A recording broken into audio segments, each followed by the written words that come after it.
United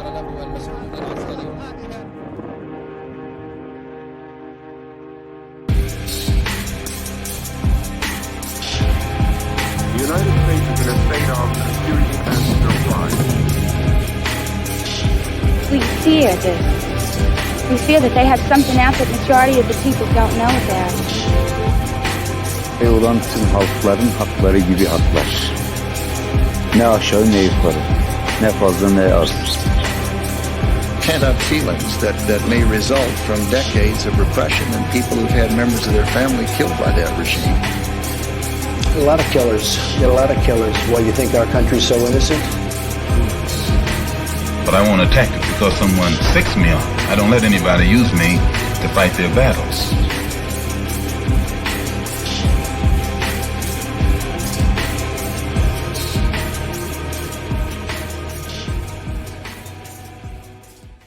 Hello and welcome to Varn Blog, and today we're talking to the host of What is Politics about a lot of things, but mostly through the lens of the work of David Graeber, and particularly his posthumous polemic with David Ringrow, The Dawn of Everything. And I call it a polemic for a reason, because that's going to be important to our argument here. But all kinds of stuff may come up.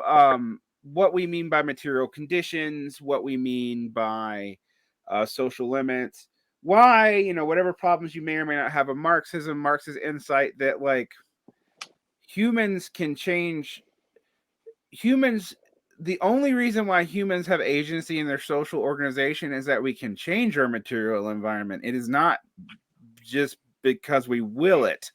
So, I mean, in so much that we will it and we do things to change the environment we live in, it changes things. But Ringrow, it's not just Ringrow and Graeber. It's also to some degree it's even people like what's his face, the documentarian. I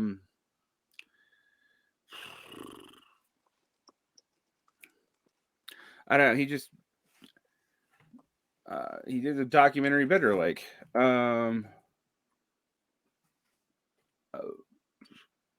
Adam Curtis, and a whole lot of people. A whole lot of other people who think that you can just ideologically will different social organization. And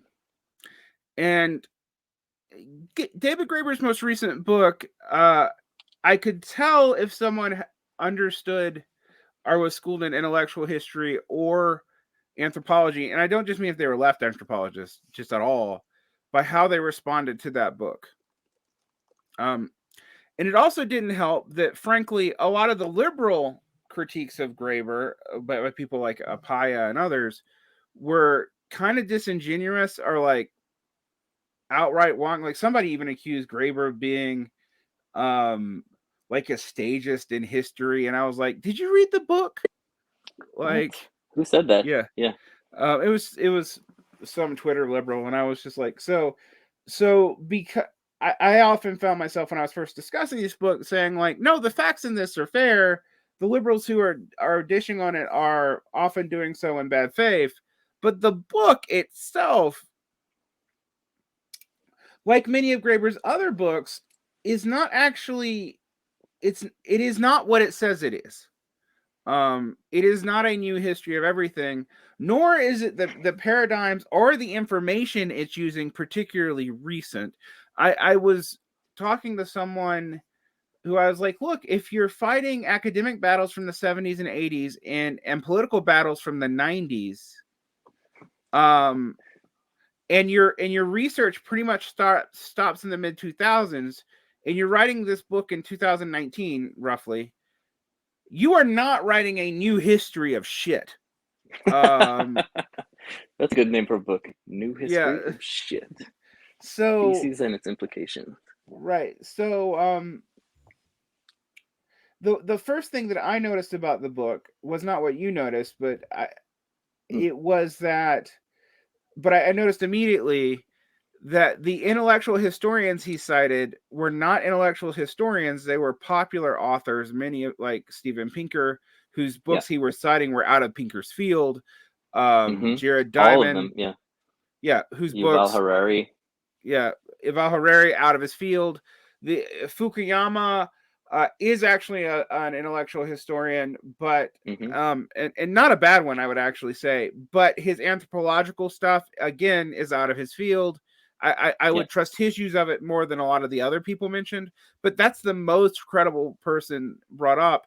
And you kind of pick him to bring up because people don't remember his most recent arguments. They always think about that stupid end of history book, which he denounced 15 years ago.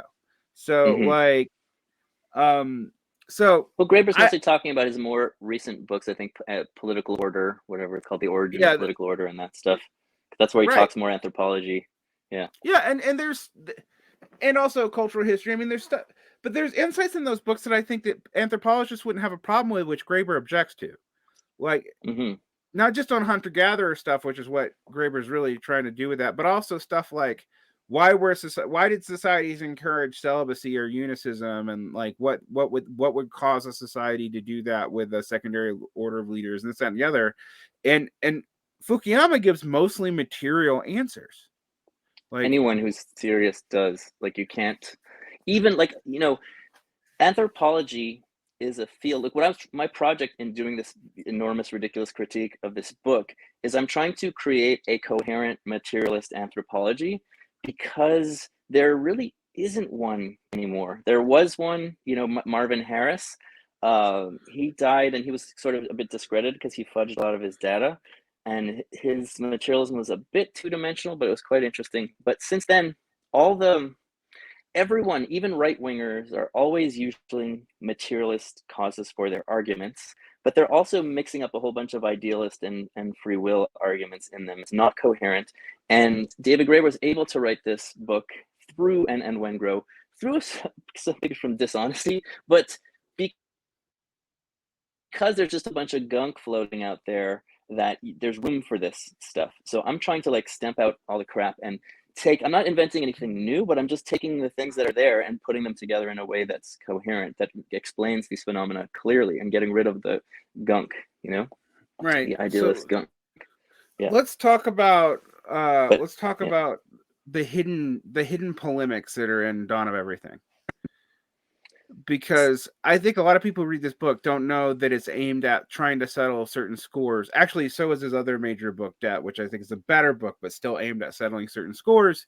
That if you're not either an anarchist political nerd or an anthropology nerd, and you kind of need to be both, you're not even going to notice. Right? Yeah.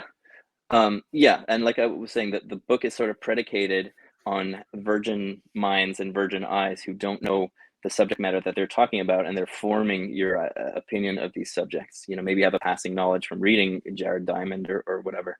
But so when you're talking polemics, I see the book A as a polemic, but also B as a political propaganda book, where the central thesis of the book, the hidden text of the book is, we are free to change our societies. We can change it if we want to. We used to be able to change our societies, and we just forgot because we became stupid at some point, all 7 point whatever billion of us. And now we have to stop being stupid, and let's change society because we want to. And that's what it's doing. And it's very specifically ignores any debates, instead of taking the materialist argument and then laying it out and then dismantling it for us, which I would have liked to engage with that. They just skip the materialist argument. They quote it out of context, and then they say, well, this is stupid, that doesn't make any sense. And then it doesn't make any sense to you because you haven't heard the actual arguments. Like quoting the Bible and saying, well, that's really stupid that the Jews crossed the Red Sea, without explaining that there's a God in the Bible, that the whole thing is predicated on God, and that God parted the Red Sea and the Jews passed. Well, if you don't mention that in this book, the Bible, there's God, well, that seems idiotic. You can, if you want to dismantle that argument, you have to explain God and then argue about why that's not realistic. But they don't do any of that. And then the other part is like what you're saying. It's a polemic against, and I want to see, maybe you have a different idea, because you're coming more from the intellectual historians, and I was reading it more because I'm more familiar with the anthropology. So that's the political argument. And then the anthropological polemic is all these material explanations are wrong. Not only are they wrong, but they're infantilizing and insulting to human beings. They're racist. And anyone who thinks that we had egalitarian origins is actually infantilizing human beings, which is what I realized when I just did the latest review. I'm doing chapter 3 now, is that David Graeber hates the idea of an egalitarian society. Deep down, he thinks that if there's an egalitarian society where men don't dominate women, and where there are no chiefs, and where there's no even cosmic hierarchies, because at one point in his book on kings, he falsely states that even the most egalitarian societies believe that they're part of some kind of cosmic hierarchy, because he's always trying to project every human institution backwards and forwards in time. Well, the hunter-gatherer times, they didn't have stratified states, but they had them in their minds. They might not have had private property, that you could touch, but they had them in their mind. They had private property in their minds in the form of ritual private property. And he thinks that we're not human unless we have all of these institutions in some level. Primitive communism exists today in a corporation because you might send one thing to another part of the corporation without charging the other part of the corporation. So that's communism. And it's interesting, it's not true, and it's factually wrong especially when you look at the hunter-gatherer studies, which is what I know about. So deep down, he thinks that if you're describing a society that's actually egalitarian, that you're describing a bunch of children, a bunch of Smurfs, something that's not real, and that you're insulting those people. Because he does not believe egalitarianism is real or possible, fundamentally. So my two things is I come at it from an intellectual historian's background, because that's where my best friend comes at it from, and we discuss this book a lot. My best friend Sean Buntime is finishing her book in intellectual history, and that's where I've kind of moved in the past decade. But what you know about me is my background is in English and in anthropology. Yeah, you mentioned that. Yep. So I actually used to be in both camps at once in my education of the science versus critical theory wars. And I moved from anthropology to philosophy initially, actually as an anti-critical theorist, which people will be surprised on, but I was just like accusing everything of positivism as bullshit. If anthropology isn't a science, if I'm true, then nothing is a science. And yes, I realize that the popular, this was also during the New Atheist days, the popular repopularization of Popper and all that, this is an indication that people are like really desperate on defining science.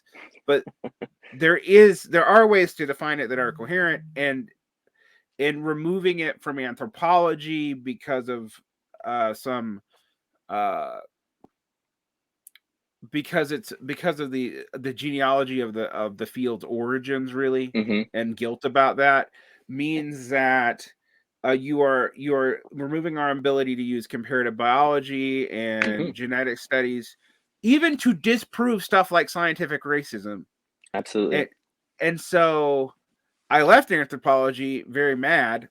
And these debates were the debates that were being had because I was actually a physicalist, anthropologist, in that I really thought that the human culture was a complex of environment and biological imperatives. I did not think it was all gene reductive the way it was presented 10, 15 years ago, which has now been largely, it's not now, that is largely even fading out of comparative biologist arguments. And I kind of left the field and got into intellectual history because I just got tired of the science wars in anthropology, which only intensified, actually, if people don't know that. My primary anthropological interest was not David Graeber, but your other Bet Nora here, Marshall Solins. But it was Marshall Solins's work up to his book on kinship. So I could tell you the books that are popularly available by him that would be relevant. Is Stone Age Economics and On Kinship, What It Is and Isn't. Those books are brilliant. But those books are based in ideas about human culture that are fairly materially limited. What you see in the kinship book is this idea that through kinship studies that we look at extension. So okay, kinship is what drives a lot of human community, and even just so stories that we hear in evolutionary psychology or in maybe Rousseau and the early Enlightenment, they're not totally false. but that from a very early on, for reasons that were biologically explainable, we started extending the idea of kinship out symbolically immediately, which is how you could maintain hunter-gatherer bands and stuff like that. Okay, fine. Interesting book. I think is very useful. Explains a lot about the way humans interact. After that, you see more and more focus in Solon's on the symbolic imaginary as an offset for material stuff. And this really comes out in On Kings, which is the book he wrote with Graeber. And that book is far more problematic because he basically does imply that to have any, because his thinking seems to be, and I'm thinking for Solon's, not Graeber here, that because both hierarchy and egalitarian impulses, and we can define those more specifically, because I am sympathetic to Graeber's argument in the popular culture that we don't know what egalitarianism and hierarchism mean. I am not sympathetic that it doesn't have a possible definition. I came out of one of these, I come out of the Marxist school where I actually think the way most people use egalitarianism is a distraction that gives the right aid and comfort. But if you talk about egalitarianism and equal inputs in the power relations, which would mean also fairly equal inputs in like access and distribution of property, Absolutely, it has enormous are actually implications. material goods. Properties, we shouldn't use that word. Then we can define egalitarianism and gets out of the traps that like Marx was talking about abstraction and right. Marx was reacting to the liberals of his day that were using equality sort of the way that sometimes they're using it today as well. Right? Yeah, liberals and also other socialists who would use it to like make common cause with Otto von Bismarck. So yes, that's what Marx was doing. And I am sympathetic to Marx's argument there, but if you give me a definition of egalitarianism that is coherent, I'd be like, oh yeah, we know what we're talking about, right? Engels corrected Marx, but he actually used the word egalitarianism, but he goes, we have to make sure that we're talking about this kind of egalitarianism, not all those kinds of egalitarianism. Right. We have to like, instead of ceding it completely away, we have to just define it in a way that makes sense. And in that sense, I think both in the Marxist tradition and myself, I'm no longer as leery on the word, but what I was surprised at. All right. So Solon thinks that because both hierarchical and egalitarian tendencies exist in us as primates, and it's not simple to adjudicate between the two. Like if you ask, for example, comparative biologists, right, they will say, well, we lost all the other hominid species at which we could compare Homo sapiens to. And our nearest relatives, bonobos and chimps, are often diametrically opposed in the way they socially organize. All right. And so I would say, yeah, but we have physical traits of both. And frankly, we're more adolescentized.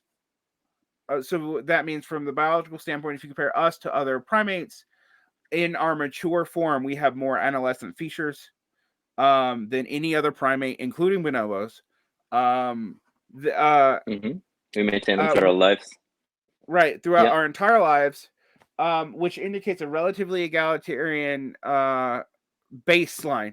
Okay, but I think Solons take this and go, okay, but we know that there's hierarchical tendencies in primates. So the way we can get around, the way we can figure out this way that we adjudicate the tendency is this thought world extension thing. So I mean, maybe one day I can ask Solons because he's still alive for at least for a little while. He's much older than Graeber, so, but yeah, I think what is quickly. Yeah. I think what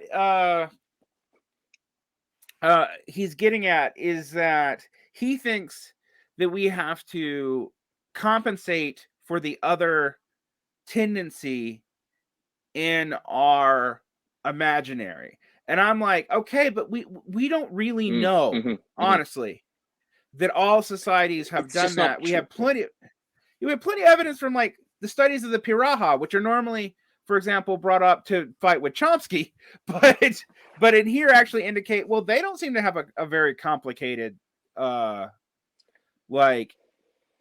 authoritarian religious. They barely have religion at all. Like, Okay, so exactly. So okay, so you're getting into something. We have something to say. So in On Kings, Salin's, I think it's Salin's, a chapter that Salin says, but it might have been Graeber. But he says basically, even the most egalitarian societies see themselves as part of a cosmic hierarchy. Blah blah blah blah blah. And then something that Graeber does all the time, even if it's Salin's who wrote this. He cites a bunch of non-egalitarian societies, and the word egalitarian in anthropology has changed its meaning a little bit. It used to mean any, because male dominance was taken for granted, and so when Marx and Engels were talking about primitive communism, they were talking about the Haudenosaunee, the Iroquois Confederacy, which is a society that had at least gerontocracy and did not have a full political equality. But since that time, in the 60s, basically, we realized that, holy crap, there are all these hunter-gatherer societies who have almost complete equality, at least extreme equality. Even older children, you can't tell them what to do.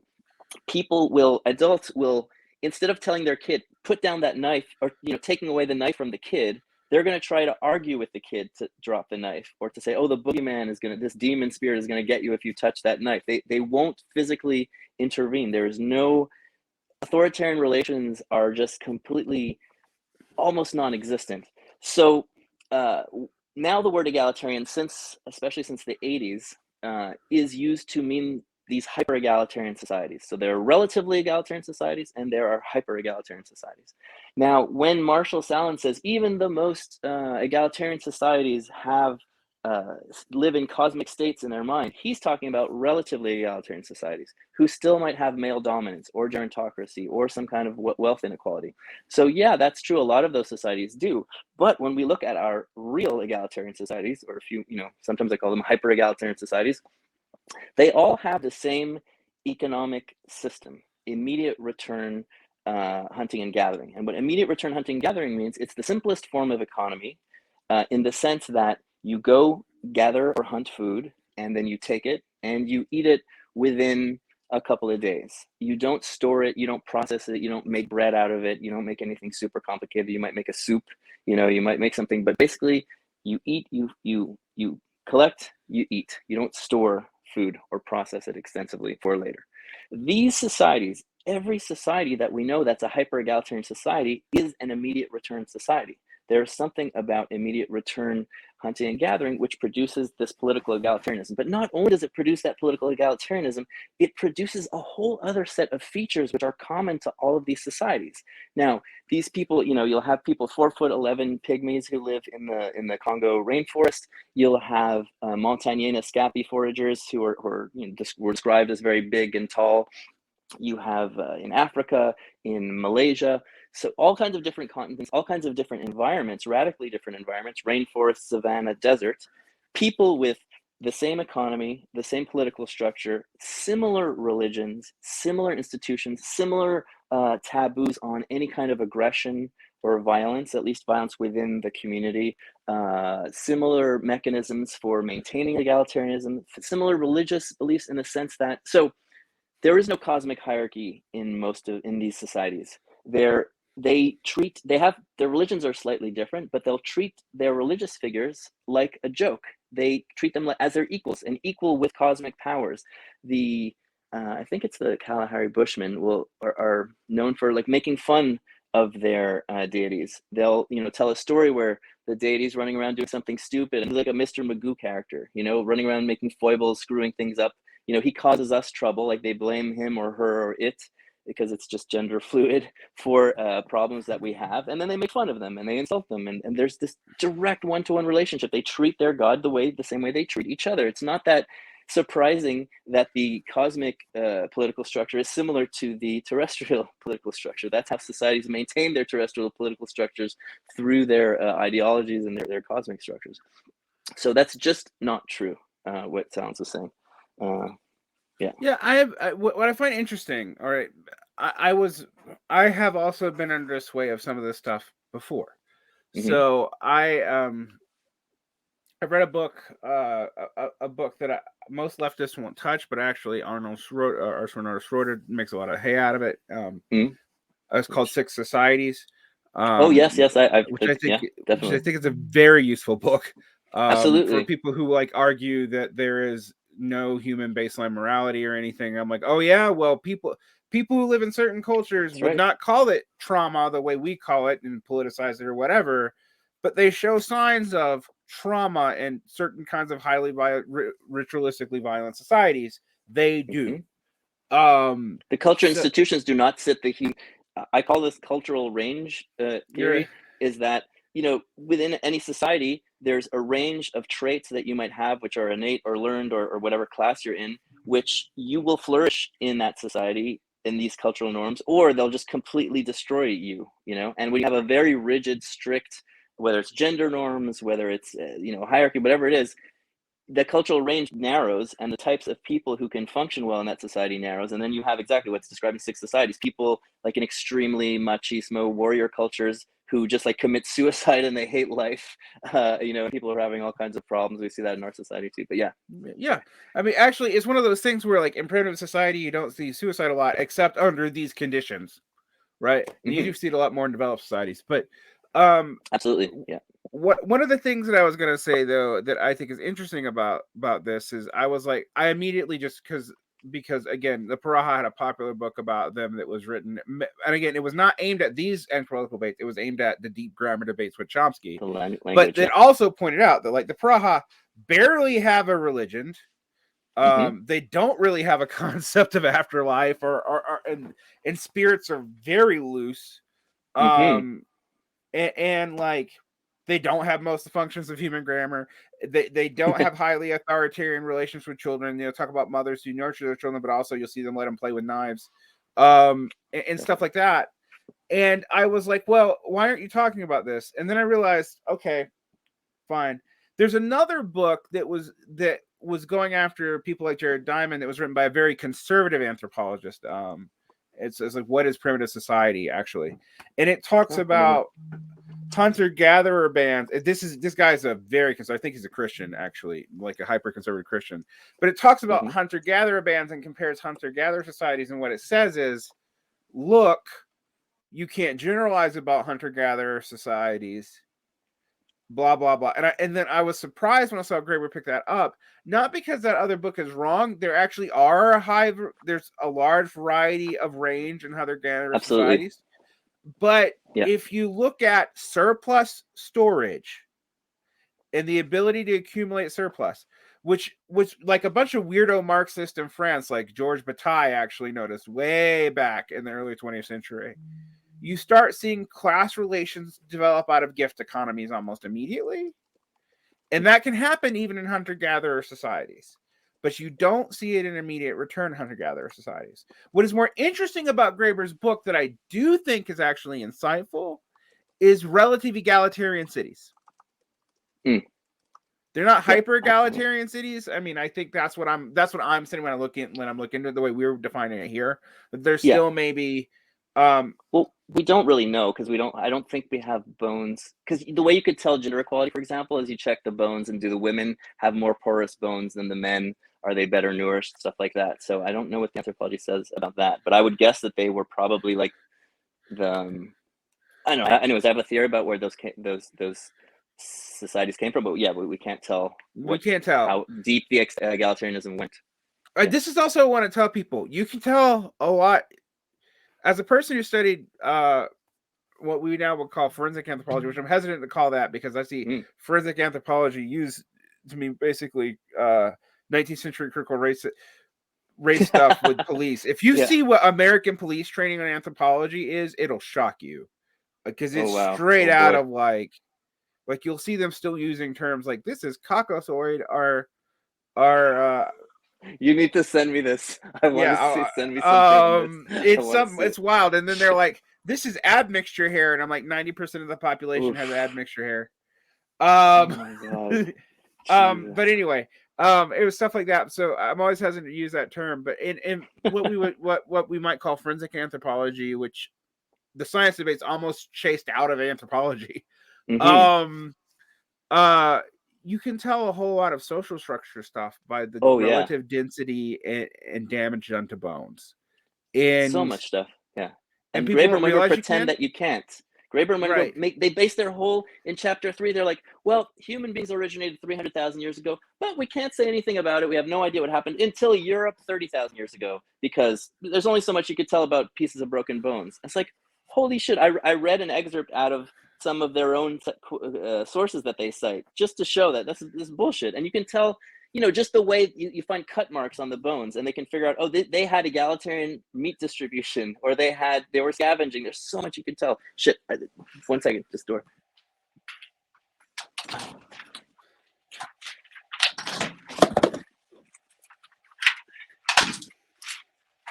Sorry about that. No problem.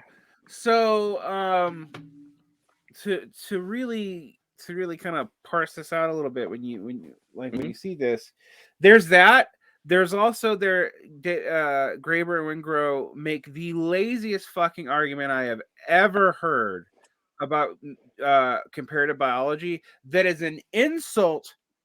And I say this as a person who's a humanist, right? I'm not one of these like Mandy like, but it's an insult to the intelligence of other animals to pretend that comparing humans in hunter-gatherer societies to other primates is because we're dehumanizing them.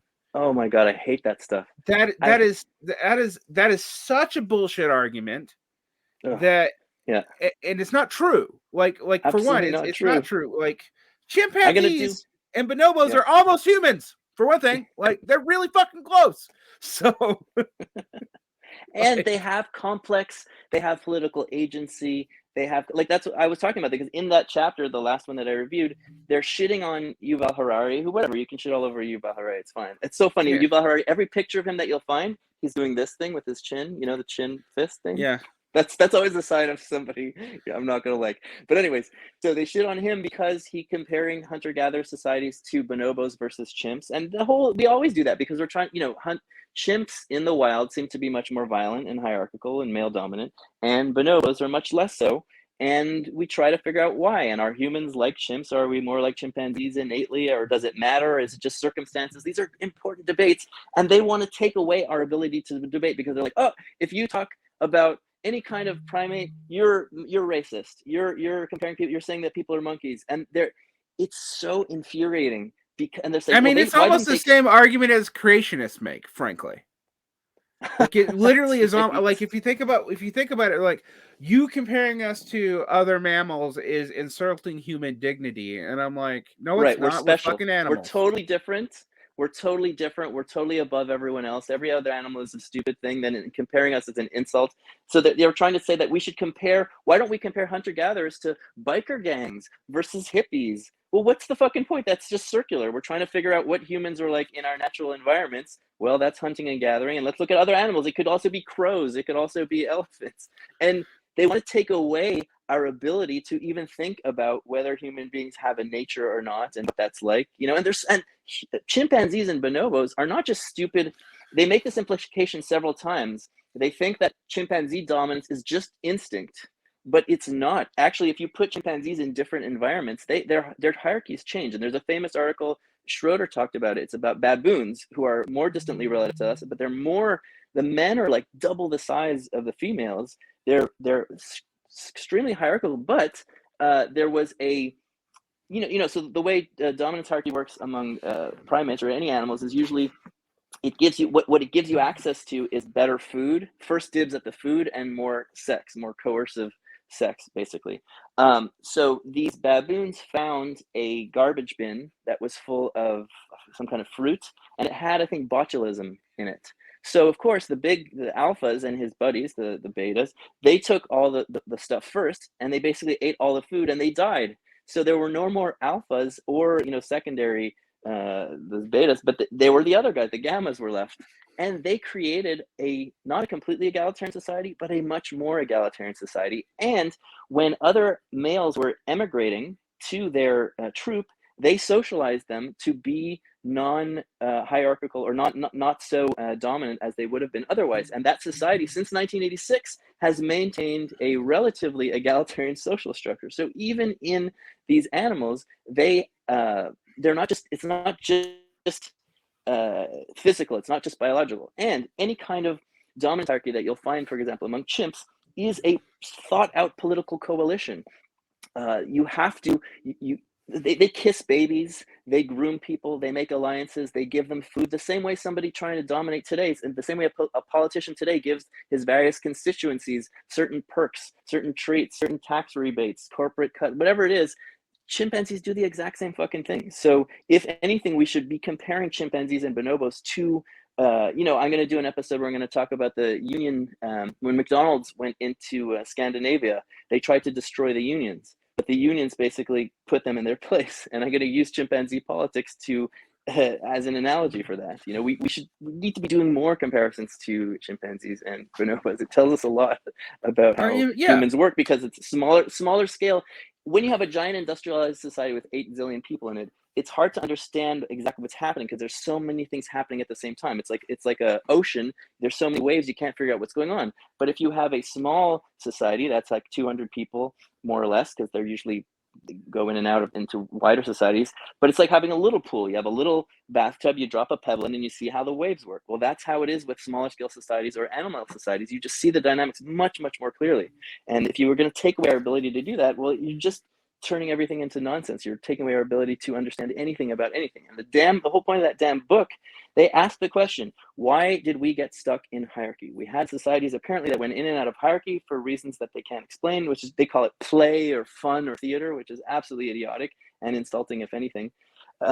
It's like insulting to traditional people to think that there's some kind of space shrooming magic unicorns that just have all this agency, that, the superhuman, the kind of liberal racism where you turn brown people into superhuman, idol, things that you worship instead of your equal human being.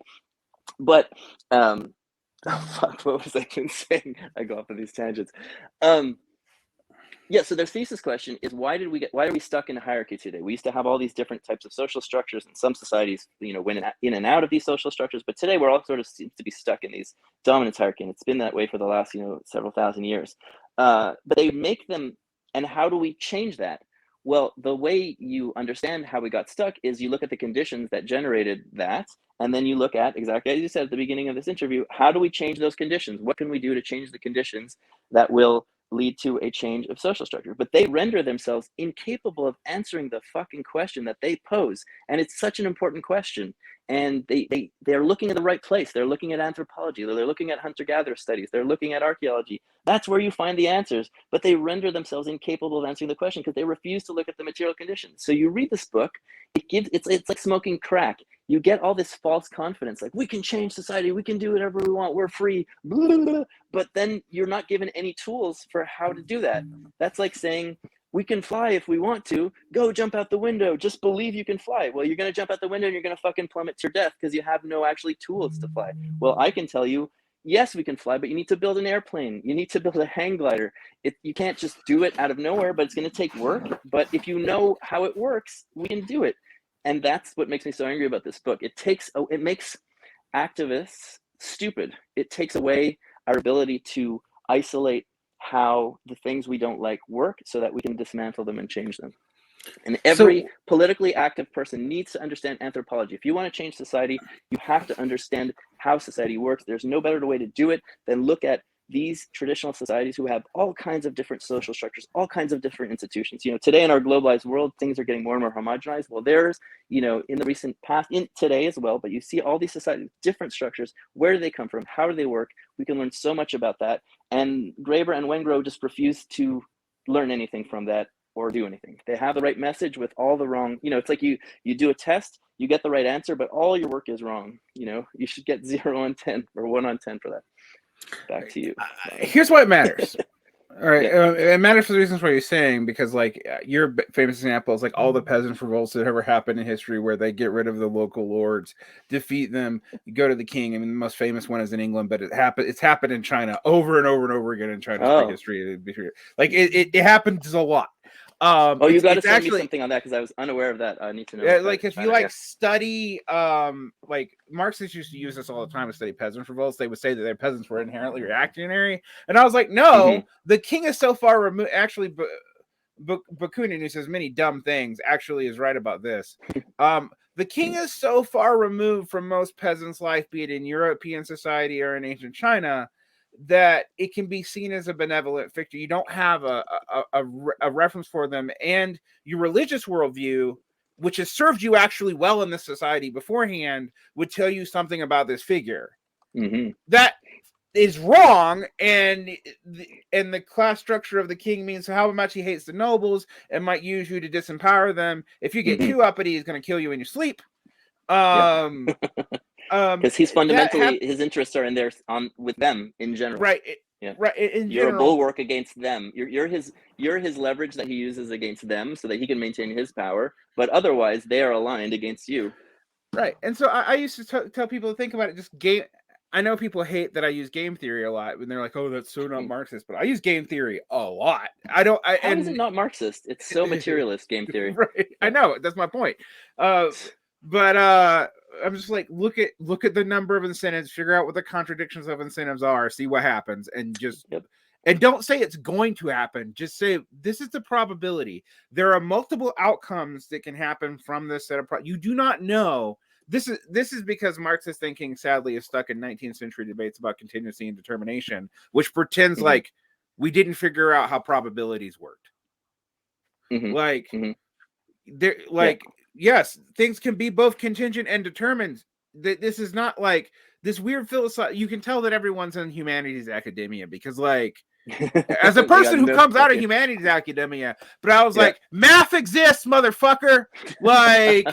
It doesn't though. Like in humanities academia, it doesn't. And what you were saying earlier, it's like not only are they afraid of biological sciences, but they're afraid, like the postmodernist revolt. Yeah, it's a revolt against 19th century anthropological racism, and it's also a revolt against positivism that's too confident, that's gone too far. It had some useful critiques, but what they've done is, and this is, I think, part of a neoliberal society, part of a capitalist economy, is it's a pushback against the radicalism of the 60s, materially based. But they've made it impossible to ask. I noticed when I was doing my grad degree, they made it impossible to ask why questions. You can ask, how does the society interpret gender? Where do they do this? Like all the, who, what, where, when, why, everything except for why. You can't ask, why does the society have gender disparity? Why does the society have a lot of child abuse? Why does the society have social? You can't ask why. When you ask why, everyone gets really uncomfortable and they're like, oh, you're essentializing, you're taking away agency, you're a racist. It's insane. It makes the humanities can be a threat to the social order, but they are rendered inert by this ideology, which makes you incapable of actually taking action because you can't identify causes for things. And that's what Graeber and Wengrow are inadvertently doing in this book. Because they're afraid if you identify the cause, you're saying that that's the only way it can be, which is not the point. Yes.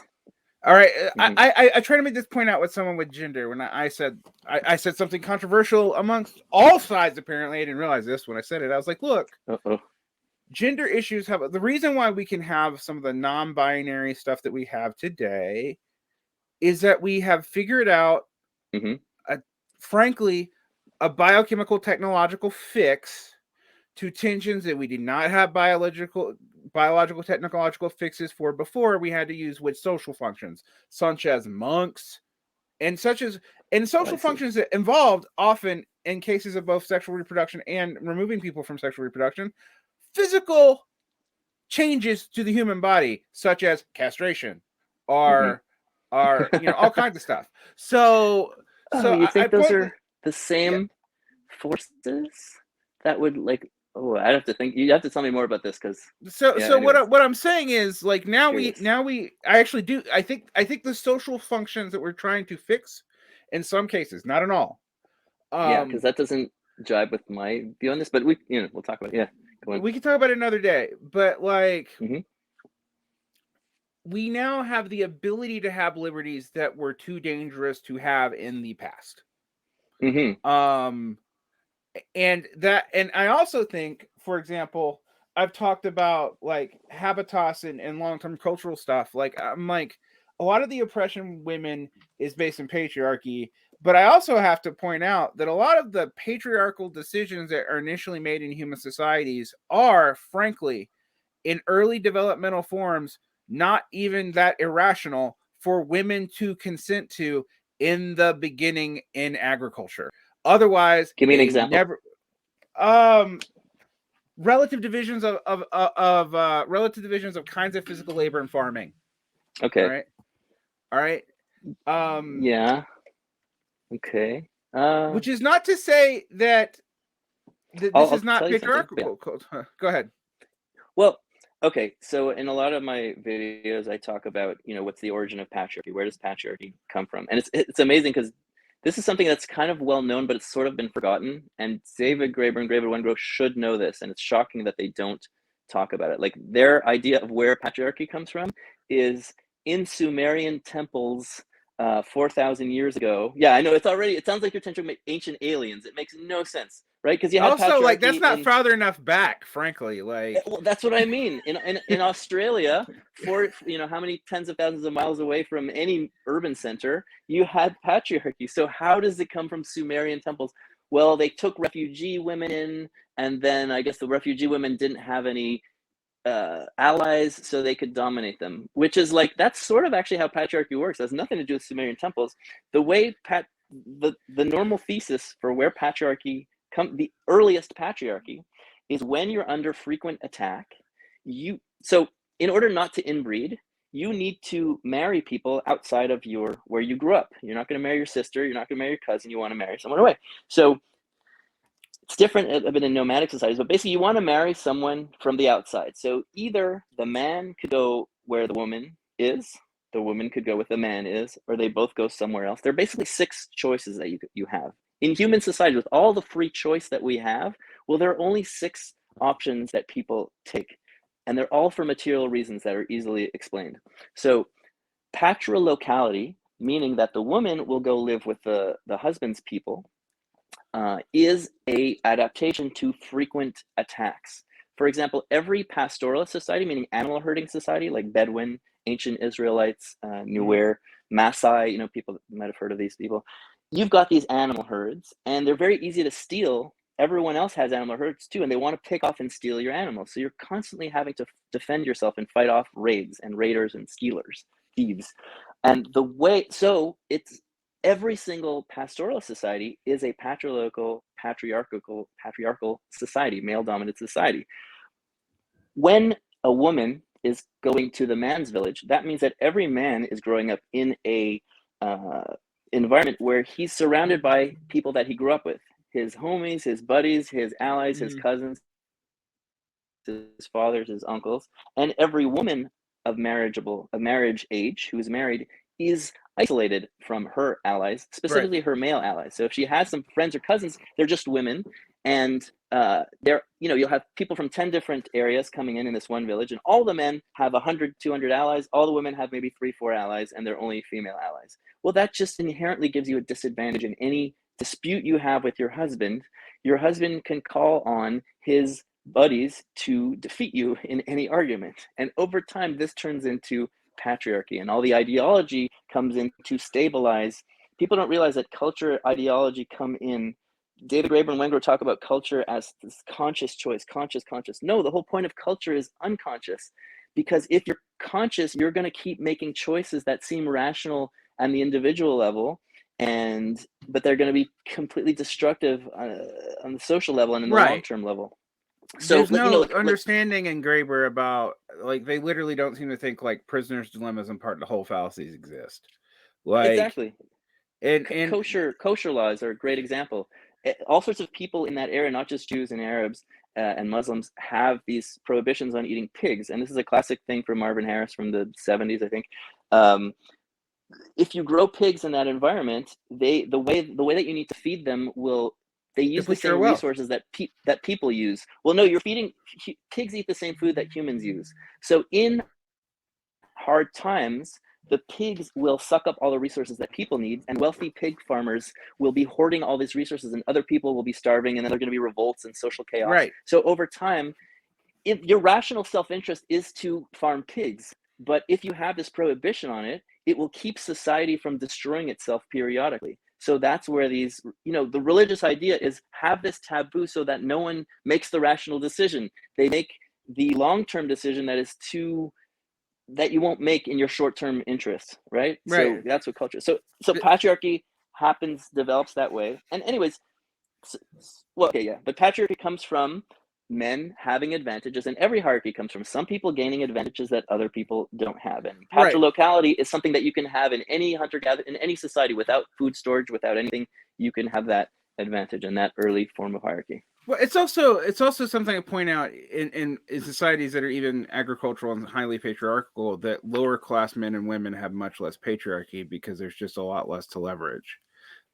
Which is also like something like you see this, for example, in European society, in the fact that if honestly, the only time I will ever say that it is worse to be born in an upper class is to be born in an upper class as a woman. Because you are a tradable commodity. Whereas if you're a lower class woman, you can marry for whatever fucking reason you want to. And depending on the society, but yes. Depending on how much, yeah, absolutely. But I mean, European society, if there's property attached to you, yeah. If there's property attached to you, it's a different story. But otherwise, yeah, you see this also. You have more sexual freedom. You have all kinds of stuff. Yeah. Right. I also saw this in Egypt, where I'm like, oh, dowry laws. The poor people have a lot less to worry about with the dowry laws, and so they have a lot more freedom on this. Absolutely. And my point about like when we think about divisions of labor, this is one of the things that reinforce patriarchy, but some of them are actually logical. Like they're logical under certain conditions where a woman might. Yes. Right. Well, like hunting, that's my point. Yeah, go ahead. So okay. Okay, finish the thought, because I'm going to say, okay, so in the hyper-egalitarian hunter-gatherer societies, and gender, it's actually, if you're really interested in gender, it's really interesting to study these hyper-egalitarian societies, because women they're more gender egalitarian than any other societies known, including our own societies, but there still exists a gender division and a division of labor between genders. So, but what makes them interesting is that the division is not enforced. So if for some reason you want to do men's work or women's work, you can, and you do. You just tend not to specialize in that kind of work. And it is a division of labor that makes sense. Simply, big game hunting and fighting are things that male bodies tend to be better at than women bodies, because women can be warriors too. Women can be and are big game hunters in certain societies, but you're going to be vulnerable a large time of the year. You're going to be pregnant. You're going to be lactating. You're going to be breastfeeding. So you're out of commission for a long time. So what separates actually Homo sapiens from Neanderthals, at least, is Neanderthals, from what we know, didn't have a gender division of labor, and Homo sapiens from what we did. can tell. And it's one of the reasons we think that maybe we outcompeted them, not necessarily competition in terms of war, but just in terms of versus the environment. We did better over time. Yeah, well, we also bred in with them, but that's a whole thing. So yeah, but that division of labor exists without it turning into domination of one gender over the other, which is fascinating. And there's some interesting. There's very little done on this, but in terms of are there trans identities in these cultures? I saw one video of Helga Vierich talking about how in the Kalahari Bush people, there was one woman who wanted to do a lot of men's work, and she was a healer, which is normally a male occupation, but she did it. No one looked askance, no one judges you, because there's no material reason to enforce these hierarchies, right? This division. It's not a hierarchical division, it's just a division, the same way that you like basketball and I like soccer, we're going to play those different sports. There's not a hierarchical relationship between them. It can turn into, once you get into different kinds of farming, it can easily turn into a hierarchical relationship, especially if you have patrilocal residents, where the men are going to be like, you know what, and among a lot of hunter-gatherer societies in the Congo, in the Ituri rainforest and the Central African rainforest, have special relationships with farmers, because without those farmers, they don't have enough carbohydrates to actually be hunter-gatherers. So the farmers are hierarchical and male-dominated, and the foragers are completely hyper-egalitarian. And what was I saying? Do you remember what I was saying 2 seconds ago? But I do need to wrap this up. So I want to get to the point of why I brought up all this gender stuff in relation to Graeber and these hierarchies. All right. Yes. Because one thing we're learning, I bring up the gender stuff because the appearance of of trans identity and the ability to transition and the ability to not transition and ability to partially transition, whether we like it or not, are partly technological problems and that we have fixed. Not entirely. That you can't wait. We haven't gone to the cool Ursula K. Le Guin culture where, because believe me, if I could change back and forth, I would change. But since I can't change back, I'm not changing. So like, we're not in that world yet, and we may never be. I mean, there are, but my point is, we, for a variety of reasons, some of which had nothing to do with any of this sexual and gender identity stuff, we developed technologies that enable us to handle it. Kind of incidentally, actually. And my point on that is, this is the difference between the idea that, we could have been egalitarian in our early history, but we had to give that up for social complication reasons. It's impossible now. Well, I'm like, okay, that's true, but we accidentally find all kinds of major ways out of things that we're not even dealing with. My biggest example is cybersyn. The reason why I'm obsessed with cybernetic theory is not because I believe in the big computer god Marxism that a lot of dumbasses are gay luxury space communism or whatever. I don't care about that. My love of cybernetics theory is it was a accidental theoretical proof, and it was accidental, actually. They were trying to just plan an economy with planners, that if you gave people inputs, you would get around the iron law of oligarchy. So the kinds of cul-de-sacs that Marxist social structures got into were no longer necessary. It required not different tech as in a computer to do stuff for us. It required us figuring out how to get information feedback loops changing the way we think about them. This is also true. The Red Plenty type of stuff? Red Plenty, Cybernetic Revolution. You can read those books for it. Right. Ironically, the Soviet Union rejected it, and Maoist because China, it would threaten their power structure. Right. Maoist China actually actively helped Pinochet wiped it out. So, but I mean, the technology, and they did it. Like, this is not a supercomputer, people. These are like tiny ass 70s computers in a developing country. Like, but it's the information feedback loops and thinking about it. That's a social technology that changes your material world and fixes a problem that the only other way we've fixed it in the past was hierarchical. The point that I'm making here, I would disagree. Go on, yeah. Well, hierarchical in the kind of complex societies that we have right now. The hierarchy is not a solution to a problem, I don't think. Some hierarchies can be, I guess, but democratically organized hierarchies. But hierarchy is just the result of what happens when some people have advantages that other people don't have. That's just. I agree. I agree. I think our disagreement is I think that certain kinds of social situations would produce hierarchy in most instances. Yes, I agree as well. But yeah, and I think it's like the division of the division of labor. To finish the thought that I had that I forgot. So you have a division of labor in the hunter-gatherer societies, which are hyper-egalitarian, and then you'll have the similar division of labor in the neighboring farmer societies, which are extremely patriarchal. And the difference there is just the patrilocal residence that I talked about before. And so what happens in those societies is, everyone has gripes about the work they do. Oh, the men are getting away with too much. Oh, the women are getting away with too much. Except the men could always win that argument. So what happens is the men force the women to do all the shitty work.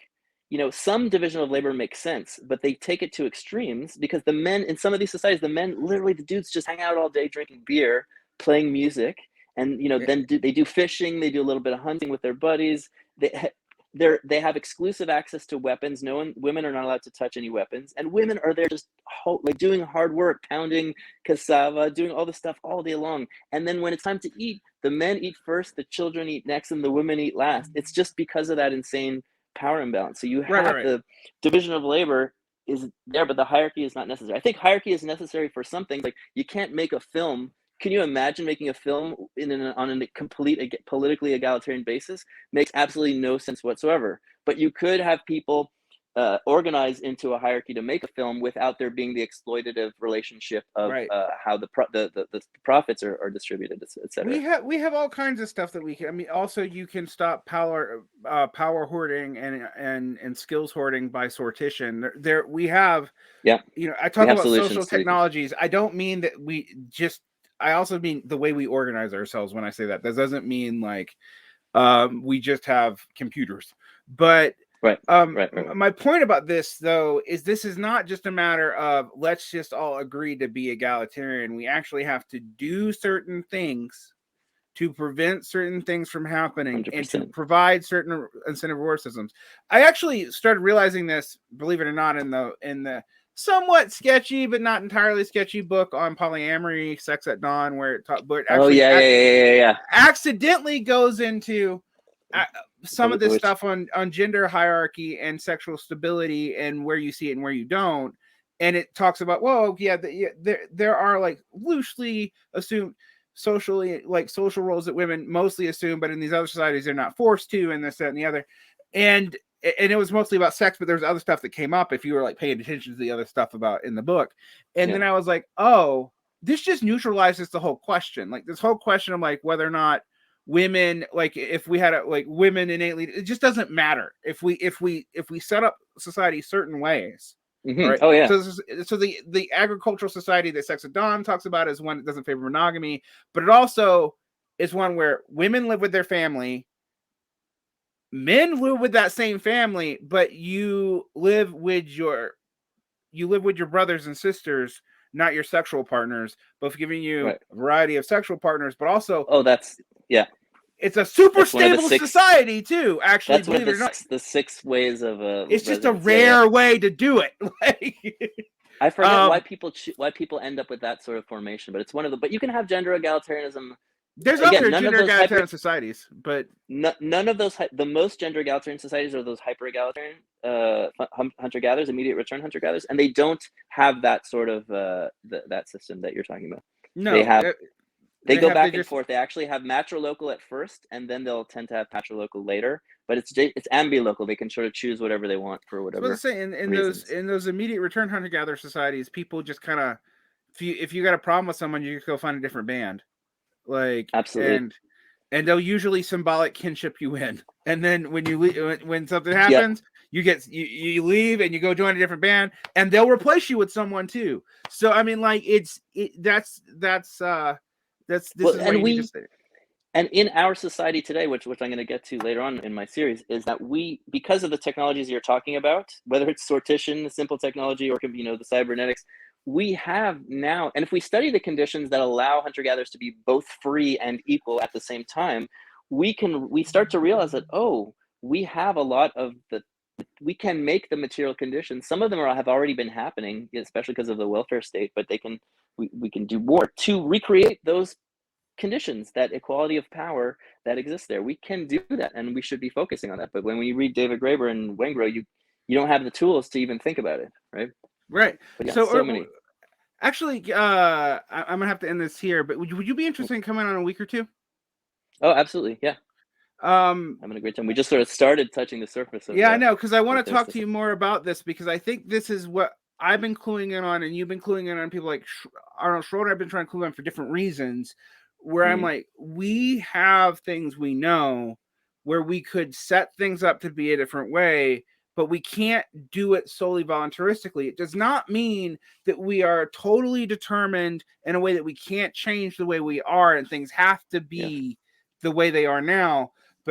But most of what people tell you, be they Marxist or anarchists, be they David Graeber or some dipshit from the DSA or somebody who pretends that they're Stalin, most of what they're going to tell you is mired in old ideas and bad technologies, frankly, and it's shit that we actually know not to work from example, and yet will not drop it. So, so on the next time we'll talk about that, and maybe like how I think a whole lot of the political weirdness we see now is because of the failure of Occupy people to think about the exact thing we're talking about right now. I think it's that, and another layer is just when you're in any kind of hierarchical society, the institutions of knowledge, of learning, of cultural transmission don't want you to be an effective political actor. So the types of thinking that we're talking about, the sort of materialist thinking, probabilistic thinking, that is what you need to be effective in, changing structures. Well, society doesn't want you to change structures, so naturally they're not going to they're teach us those sorts of ideologies. stupid like Those- being the DSA. No, yeah. Well, those ideologies started, like materialism became important sort of in the 60s and 70s, and then it completely got wiped off the map, almost, not completely, but with the postmodernism and neoliberalism. Like it's not an accident. I mean, it is an accident, but it's a result of the forces of power that exist. Right. And I would also say, I will say this, maybe I'm a little bit different than you, is I think the materialism that existed had gone in such a way where postmodernism and neoliberalism actually seemed attractive to a certain coterie of people, not just people in power, but people adjacent to them, that in a way that the materialism that was being pushed as stultifying and stuff as it was, because also we have to remember, like, the materialism, there was 3 forms of materialism, all of which have kind of been dropped, but like there's the Soviet one, and then there's our Western one, and both of them actually kind of got into like major problems. Which I think is a result of the PMC class and the result of all the incentives of academia. Yeah, we talked about this off air, and this is why why I have to cut this a little short right now. But we need to talk about stratify. Like, I think have you ever read Eric Olin Wright's Understanding Class? Because I think it's actually the best of the. I'm just following the Alpha to Omega. Yeah, and unfortunately, I quit doing that show. But I think parts of that book are really problematic, but parts of that book do point out that you should start adopting multiple frameworks for understanding class, both because what Eric Olin Wright says is Marx's description of the MCM circuit basically requires 2 classes, and it's explanatory for capitalism, but it doesn't explain anything that happens within capitalism. Like, you can't use it to explain like. So then you have to start coming up with other theories. I think PMC class is one of them. I think, and yep. Anyway, and we're gonna have to go, and we'll finish this in about 2 weeks.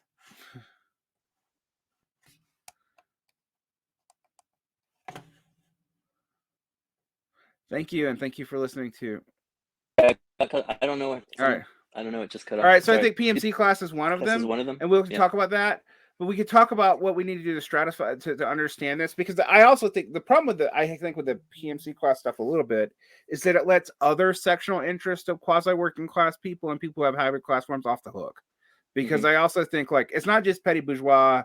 There's also like sectional divisions between workers that are very hard to overcome in immediate short-term interest sense, and that leftists just don't want to look at that at all. Like, I don't be like, okay, well, why is it hard to get people in rural extractive economies to like, it's not because they're bad people, but like, you gotta like, why is it hard to get them on your side on environmental issues, even though they also know if the environment's depleted, they also don't have a living, but you're not providing them anyway, and the political incentives are total, like, you have that same problem in like the rainforests where horticulturalists are slashing and burning the rainforest, and they know it's going to kill them in the end, but they're like, well, I got to eat today, so what am I going to do?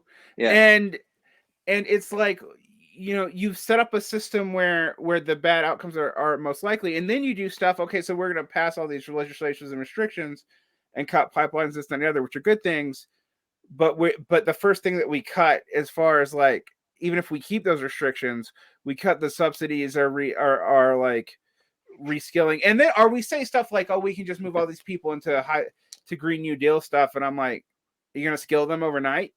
Like, you have to be more realistic about this. You have to set up incentives and programs and this and the other. And they don't have a strong enough coalition to get the programs that would actually be able to save their asses long enough to get retrained. In Scandinavia, there's a bit more of that, right? Like, if you can actually, when they're talking about reskilling workers, it actually kind of works. So right. Because they can get welfare while they're getting reskilled. I used to point this out in Scandinavia. I was like, they don't have a minimum wage in most countries because they don't need one. Right. Like, the unions set the wages just by de facto power. Right. Yeah, so like we have to look at that, and we'll come back and talk more about this in about 2 weeks. Thank you for coming on, and we'll finish this conversation very soon. Super pleasure. Awesome. Talk to you soon. Awesome. Bye.